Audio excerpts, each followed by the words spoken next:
Fritz Haber and Karl Bosch were arguably the two people who saved the most lives, ever. While this may come as a surprise, without Haber and Bosch, we would only be producing two-thirds as much food as we are right now. Both Haber and Bosch played integral parts in creating the Haber-Bosch process, a method of fixing nitrogen which produces ammonia for use in fertilizer. Haber created the original process. He originally tried to explore nitrogen fixing as a method of supplying his country with chemical weapons. However, the process turned out to be extremely helpful to the rest of the world afterwards. The process of fixing ammonia from nitrogen is extremely difficult, in part because of nitrogen's triple bonds, which make it extremely stable. Fixing nitrogen obviously requires huge amounts of energy.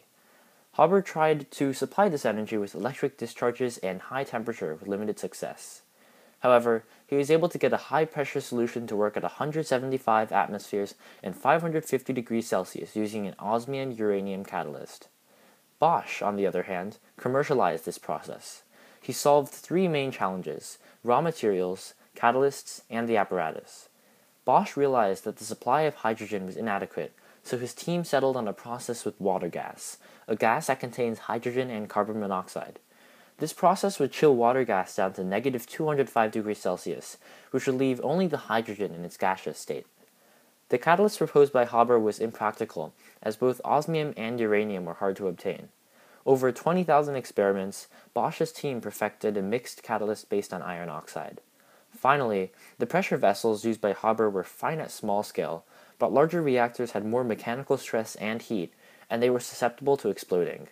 Bosch solved this with a lined reaction chamber that would allow hydrogen to diffuse, avoiding dangerous pressures. In addition, he heated the reaction chamber from the inside and designed his own compressors and monitoring systems.